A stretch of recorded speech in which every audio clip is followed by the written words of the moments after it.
Well, good morning, everyone. My name is Mighty Stream, and I'm going to do your June the 1st just for today in a meditation. Excited to be in the month of June. I hope that you're having a wonderful morning. If you need to reach me, feel free to do so at recoveryofhope21@gmail.com.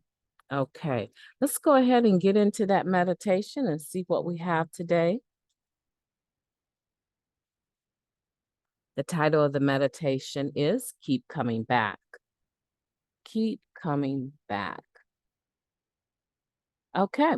It says, we don't have to be clean when we get here, but after the first meeting, we suggest that newcomers keep coming back and come back clean.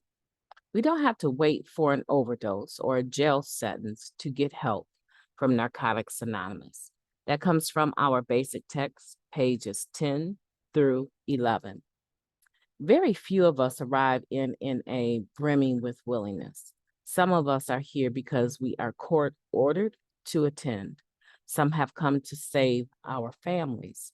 Some come in an effort to salvage a career teetering on the brink of ruin. It doesn't matter why we are here. It only matters that we are. We have heard it said that if we bring the body, the mind will follow. We may come to meetings with a chip on our shoulders. We may be one of those who sits in the back of the rooms with our arms folded across our chest, glaring threateningly at anyone who approaches us. Perhaps we leave before the final prayer.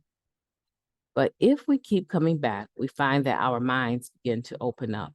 We start to drop our guard and begin to really listen when others share. We may even hear someone talking with whom we can relate. We begin the process of change. After some time in NA, we find that more than our minds have arrived in our meeting rooms. More importantly, our hearts have arrived too. After that happens, the miracles really begin. Just for today, I will strive to listen with an open mind to what I hear shared. Let's take a moment of silence, followed by the we version of the Serenity Prayer. Moment of silence now, please.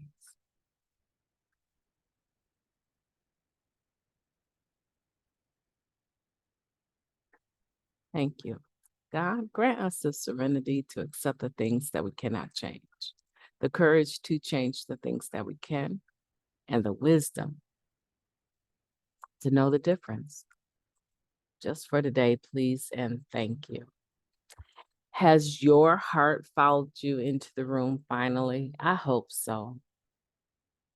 Mine has, and it's a good feeling. It's a good feeling not to be on the defensive when I'm in a meeting. It's a good feeling to have an open heart and an open spirit to receiving suggestions, to listening to other people share, to receiving even hugs. You know, the pandemic changed a lot of things with our meetings, including people being willing to hug one another. It shuts so much down in us psychologically that it's been a process even getting to the point of wanting to be in an in-person meeting again. But thank goodness we have other options as well for those days when it's more difficult than others to drag ourselves or to go to an in-person meeting. So what's the point? The point is that even though the logistics of things change sometimes, and they do have an impact on us, in general, aren't we ready to be in the presence of other people in a meeting? That means, if that's you, that means that your heart has finally followed you into the room.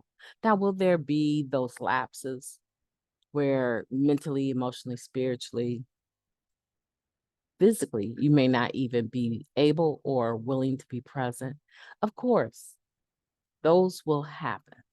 But the point is that we remember that just because we're having a lapse in our spirit in some form or fashion, it does not mean that we relapse. What it does mean, though, if you don't check that, if you don't deal with that, and you continue to allow that lapse to take root, almost certainly a relapse is inevitable.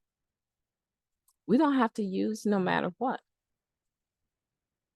And one of the things, or one of the tools we've been given, is by making meetings,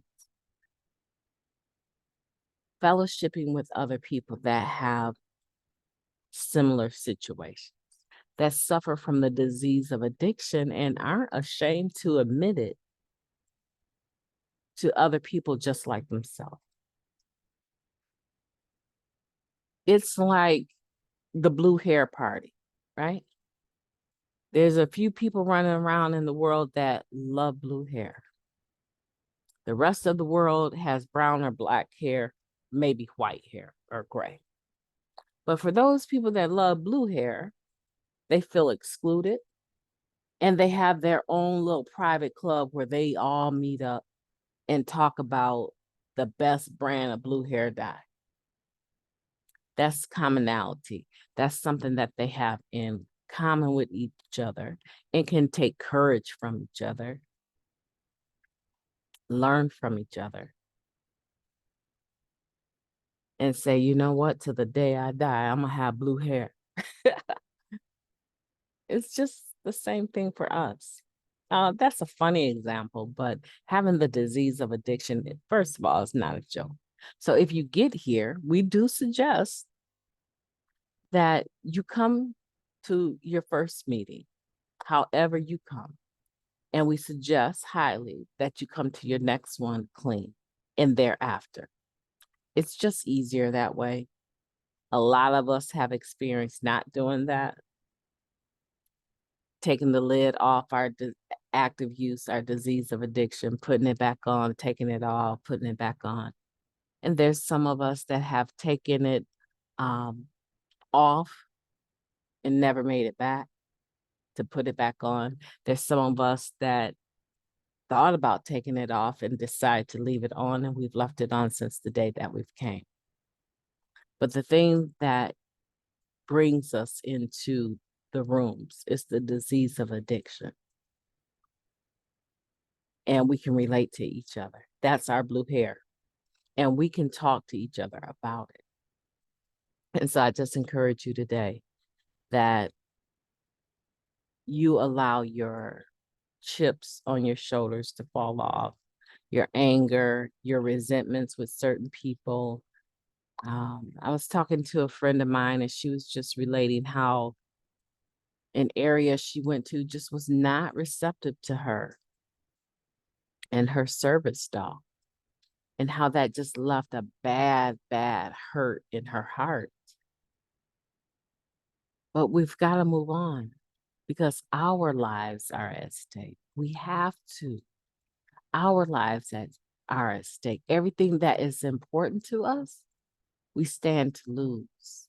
And everything that is important to us, we stand to gain or maintain by being present in our day-to-day recovering lives. My name is Maddie Stream. I've enjoyed talking to you, and I hope that you will have a beautiful day on purpose. Talk to you soon.